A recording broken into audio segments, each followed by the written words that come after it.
I am in Battery Park City in Lower Manhattan in New York. It's a great vibe here. There are kids playing volleyball, people walking their dogs, playing with their kids. There's restaurants around, a lot of people are out jogging. I'm right now on the waterfront facing Jersey City, and right across the Hudson River, I also see the Statue of Liberty, and it's just a really nice atmosphere. I'm gonna go and talk to some people and see how they feel about living in Battery Park City. Did you move here specifically because it is a planned community? I don't want to say that it was. No, it wasn't because it was a planned community. It was just was familiar with it, not knowing it was a planned community, and I was like, this is beautiful. Lived on the Upper East Side, I lived in Sunnyside, Queens, but this is, I can't wait to get home. Yeah. What are some things you like or dislike about living in Battery Park City? I like the location. I like the fact that it's relatively quiet. I love the fact that it's by the water. It happens to be very close to where I work. To tell you the truth, we never really thought of it as a planned community. It happens to be, but we never thought about it that way. Right. The first planned community in the United States, Riverside, was built in 1869 by Frederick Law Olmsted and Calvert Vaux, the designers of New York City's Central Park. This type of green, affluent community quickly became a touchstone for other planned communities around the U.S. From Palos Verde Estates at the most southern part of Los Angeles County to Celebration, Florida, and Poundbury in the United Kingdom, like it or not, planned or master communities are a part of our world. However, if we take a step back, what is it really like to live in these communities? What does their rising popularity say about our relationship to the existing world around us? And what happens when thousands of like-minded people abandon the cities and suburbs for their own slice of utopia? And by utopia, we mean a place with limited housing supply, strict rules, and dues of all sorts which can make it out of reach for mere mortals. Is it a bit like living in the Emerald City? Or something that simply boils down to choice? Disney recently announced it was building Cotino, a branded planned community in Rancho Mirage, California. Meanwhile, Latitude Margaritaville communities are expanding into Texas. In 2021, the New York Times reported that planned communities are the fastest growing part of the American housing market.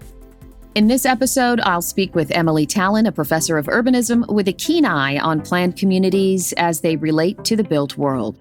Throughout this episode, we'll also hear from Peter Kindle, principal at Skidmore, Owings & Merrill, LLP, about The Point, a planned 15-minute community outside of Salt Lake City, Utah. And we'll hear from television producer Casey Kasperzik, a resident of Playa Vista, which is a planned community in Los Angeles. So let's go back to the beginning and discover how and why we got here. I'm Miriam Sobe, and this is Changing Places. In order to understand how we got here, I'm going to chat with Emily Tallon, a professor of urbanism from the University of Chicago, who has a keen eye on the world of planned communities.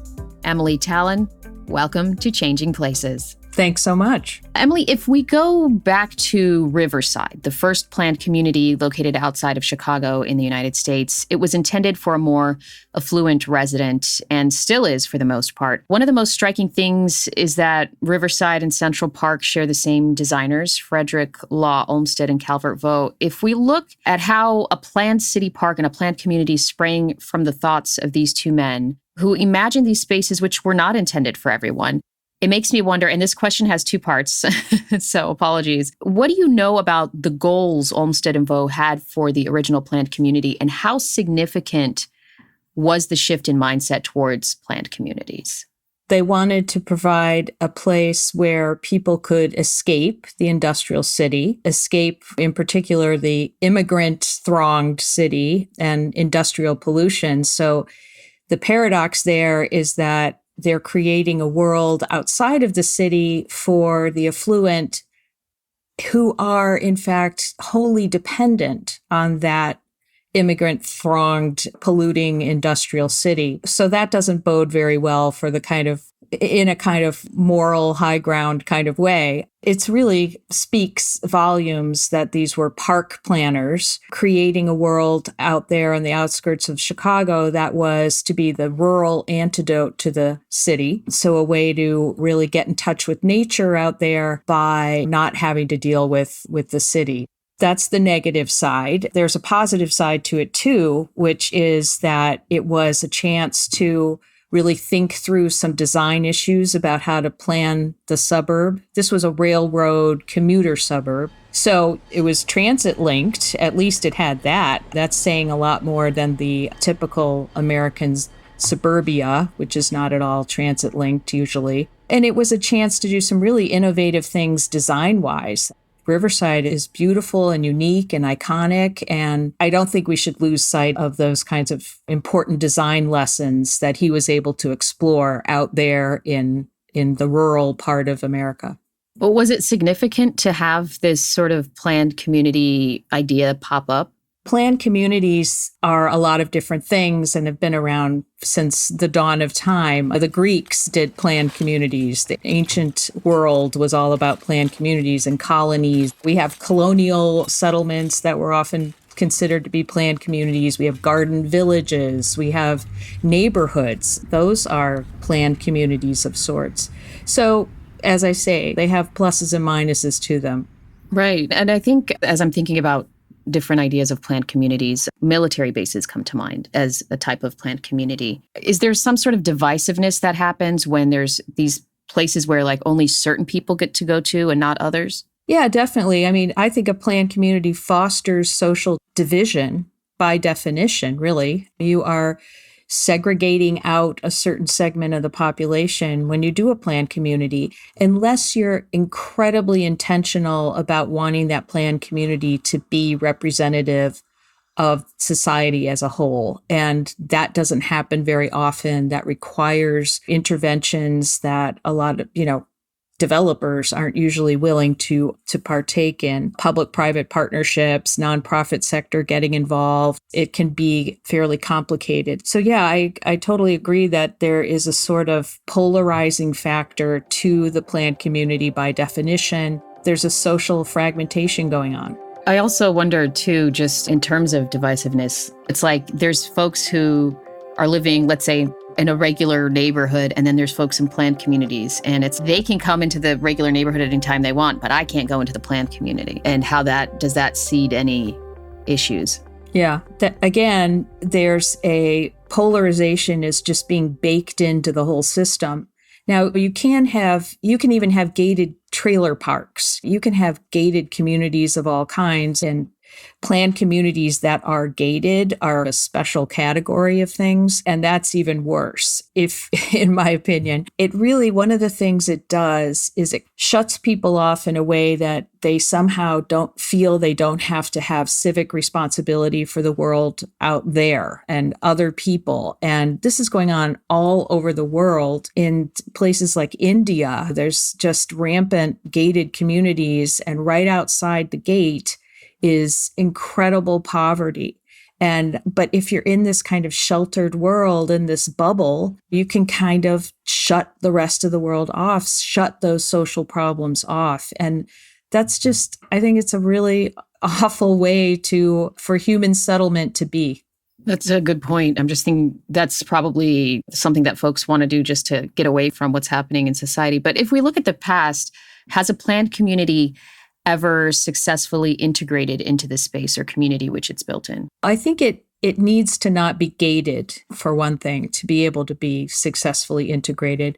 I do think that there have been instances of planned communities that are successful in the sense that they have a diverse population and they're trying out these design features as a, way to do sprawl in a better way, do suburbia in a better way.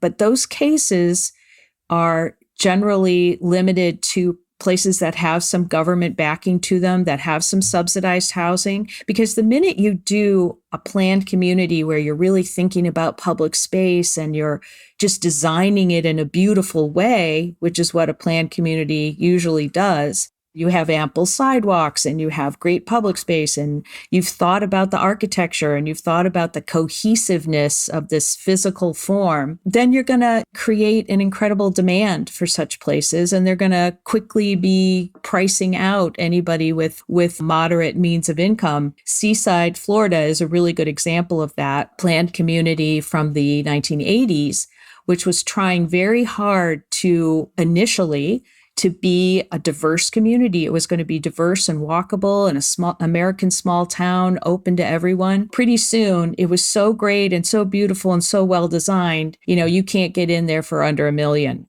Again, what needs to happen for these to work is some kind of involvement by nonprofit sector or government. I think that's pretty much the bottom line. Let's hear from Peter Kindle, a principal at Skidmore, Owings and Merrill LLP, about The Point, an innovative planned community outside of Salt Lake City. The Point is quite a unique project in my mind because it is both an infill community and a new community, which makes it a little bit unique. It's on a 600-acre prison site, the site of the Utah State Prison. And as such, it has had no access or very little access from the surrounding communities. So it is master planned in that sense, in that it's a new build, but at the same time, it's surrounded by infrastructure. So one of our primary ideas and goals was to reconnect the community back to the surrounding cities. I feel quite confident in the sustainable ideas that we brought to the project, not just SOM, but also our team members and the client, frankly, have been very open. Our client is the state of Utah. Even though it is a blank slate, even though it's a new build, the fact that we're building a mixed-use community, first of all, is inherently sustainable. The second major sustainable concept is this 15-minute model that you can meet all of your daily needs within a 15-minute walk or bike ride. We've also called it a one-car community.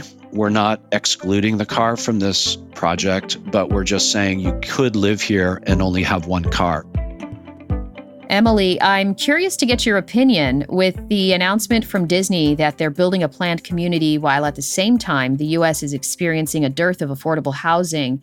I wonder what you think is up next for the future of planned communities. Is it all about the cost or even the literal buy-in to a community, or does it go beyond money towards something bigger? Emily, before we hear your answer, let's head to Playa Vista to hear from Casey and then head back to Battery Park City. I'm Casey Kasperzik, supervising producer for The Bold and the Beautiful, and I'm a resident of Playa Vista. When I was looking for somewhere to live, I looked at different areas in Los Angeles. Playa Vista did not exist. Cut to 15 years later, I got in a lot of traffic and I was trying to get home, and I ended up winding through Playa Vista, and I saw this in the commercial part of Playa Vista where they had the YouTube offices and Google and a movie theater and all this stuff, and I was really just blown away by how it just developed. I was not aware that it was a planned community. So I just felt like it was a place where they were building a lot of mixed-use apartments, townhomes, and businesses. Do you guys see any downsides to living here? I guess the subway's a little far compared to other parts of the city, but now that we have the Oculus, it's really not bad. I don't think there's many downsides. It's a little touristy. Yeah, it's gotten a little touristy, especially I'd say. with the World Trade Center. Yeah. It's increased.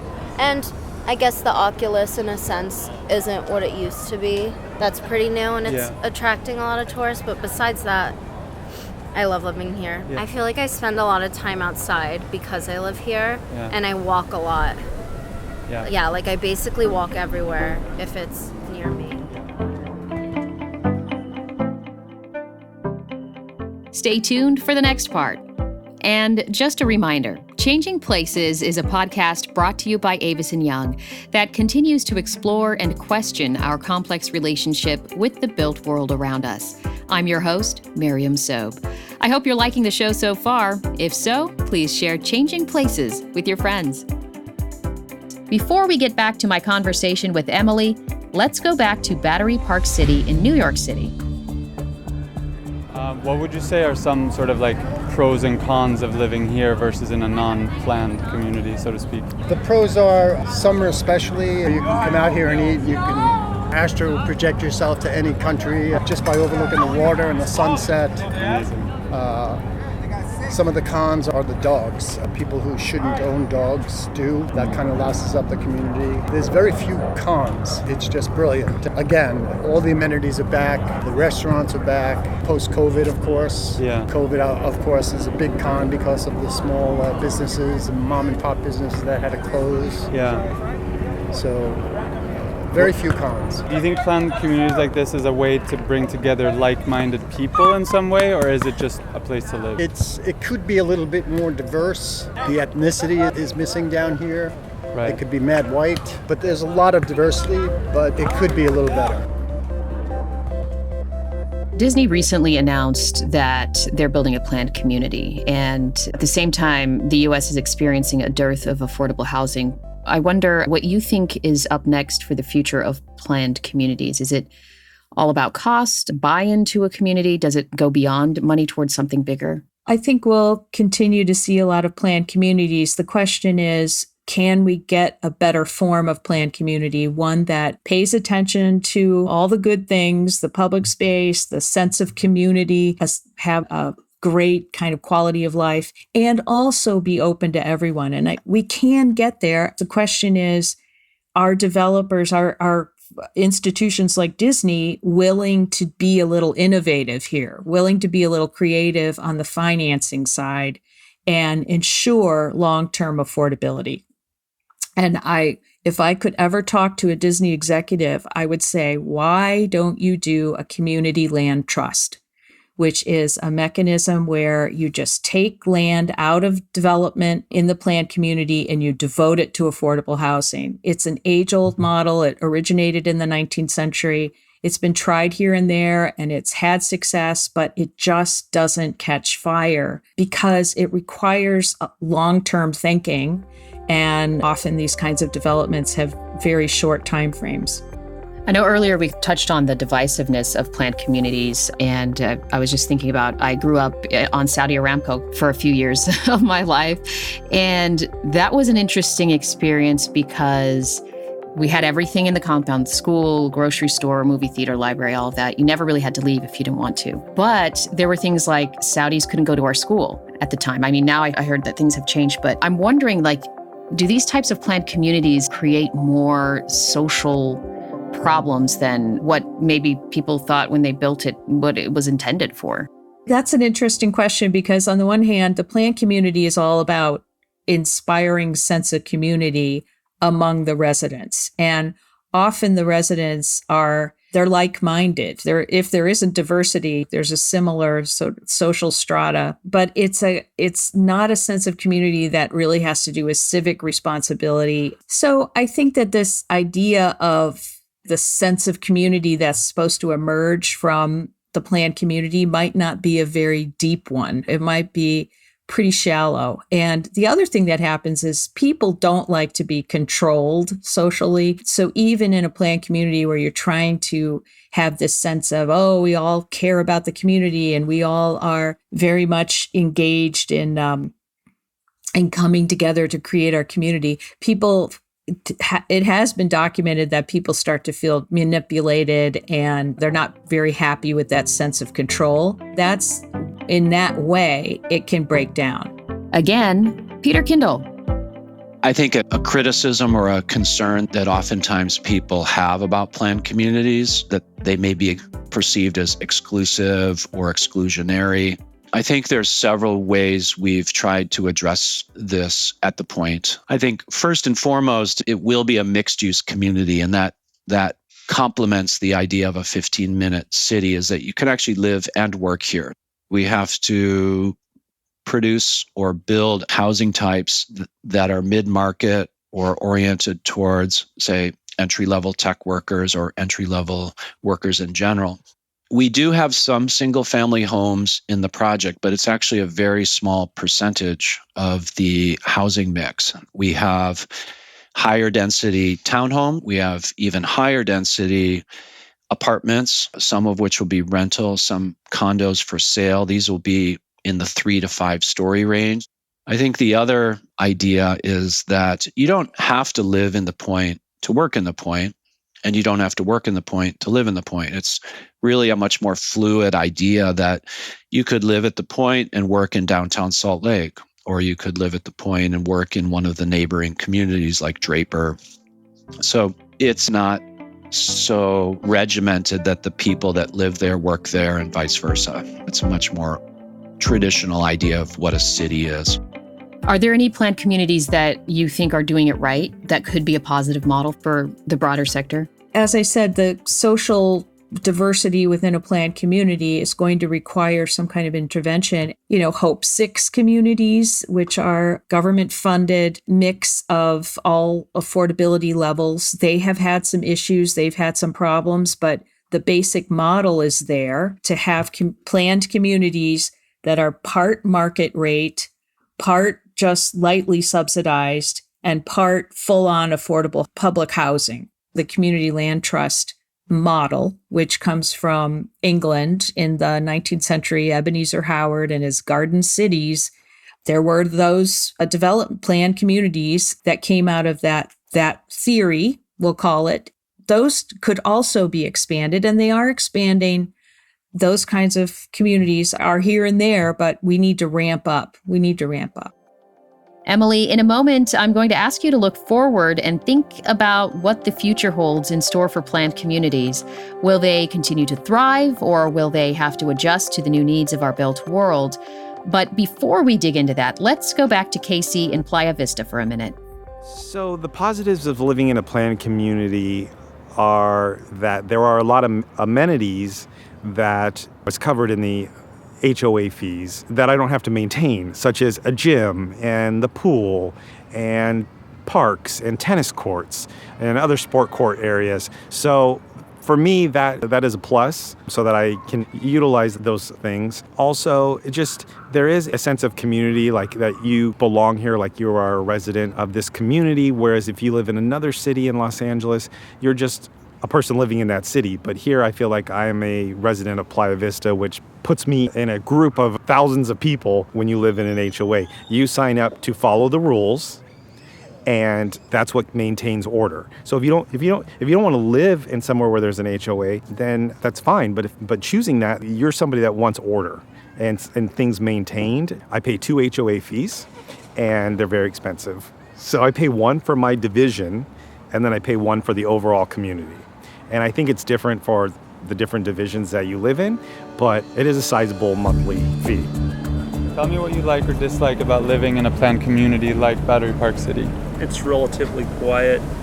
It is a community by itself. I've been here since 2005. Did you move here because you knew it was a planned community, or for any other reason? What I did, I moved from another city, and I had a few areas of the town in mind, and one of the things I did was I asked probably half a dozen taxi drivers, because they probably know the city better than most. Every single one of them mentioned Battery Park City. Wow. No other place in town they all mentioned. Yeah. So that narrowed it down, and I go, this is the place. After I did my searching, yeah, I saw the bang for your buck. There's several newer buildings, maybe a little bit more space, but that's of course a relative for New York City. Mm-hmm. But I think it has a lot of charm to it. We call it our little oasis. Getting away, we still have access to the city, but when you need to kind of get away from it a while and decompress. What do you think the future holds for planned communities? Do you think they'll continue to thrive, or maybe change in the way that they've been presented? I think they will continue to thrive, because the more wealth inequality there is in the world, the more that's creating an incredible demand for planned communities, and there are profits to be made. And so that means there will be more of them. But I think I don't want to be all gloom and doom. I think as we keep working to publicize and make known the success stories of the diverse communities, of the planned communities that have all those good lessons about designing well and public space and if they can be transit accessible, and also diverse through these various programmatic and financing models. We need to just keep pushing that as an option, as a model. And I hope it will gain traction because there are benefits even for the people who are wealthier in such communities. They have benefits from living in those kinds of environments too. They have better access to a range of different backgrounds and people do value diversity. I still believe that. Before we wrap up on that note, what would you do if you created a planned community? If there was an Emilyville, what would that look like? I would take all the lessons from the great planned communities that we have, the design lessons, and I would put those together, the mixtures of housing types, the creative housing types like courtyard housing, and I would take all that good stuff and I would use that as the basis of my design. And then I would take a section of the community and I would give it to a community land trust. And I would say, hey, community land trust, nonprofit group, come in here and you guys make sure that that 30% of this community is affordable to low income people forever and for all time. And I'll just give that to you. And I don't have to worry about it. And I can focus on the design and the market rate stuff. That's what I would do. Well, I want to thank you so much, Emily. It's been a wonderful time chatting with you. Thank you for joining us on Changing Places. Let's hear from Peter one last time before we go back to Playa Vista to hear from Casey.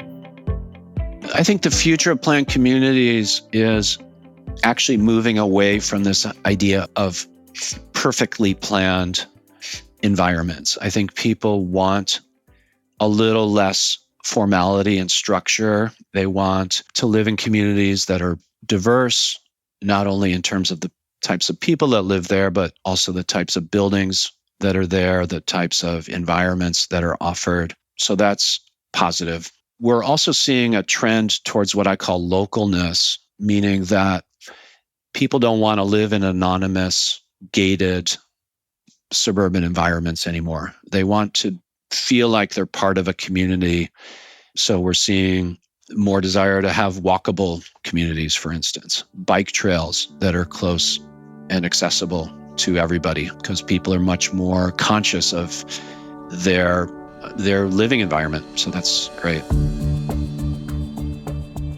So sometimes living here, though, does feel a bit like the Truman Show because it's very maintained. The buildings are painted, the lawns are well manicured.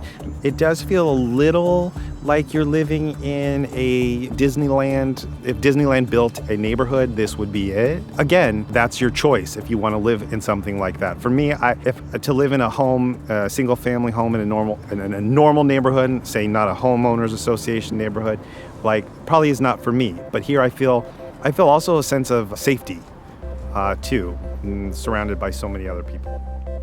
From Riverside to Levittown, Poundbury to Catino, the world of planned communities is one which may be just down the street, yet a world away. We can't force anyone to live in a place we choose for them, but when we're choosing where to live, what really matters? A community feel, the local butcher, an independent cinema. I suppose the big question is, does it matter if those three things are located in the East Village of New York or a planned community in Tempe? What we expect from our communities, planned or otherwise, is always the question we rarely consider, and maybe it's time we did.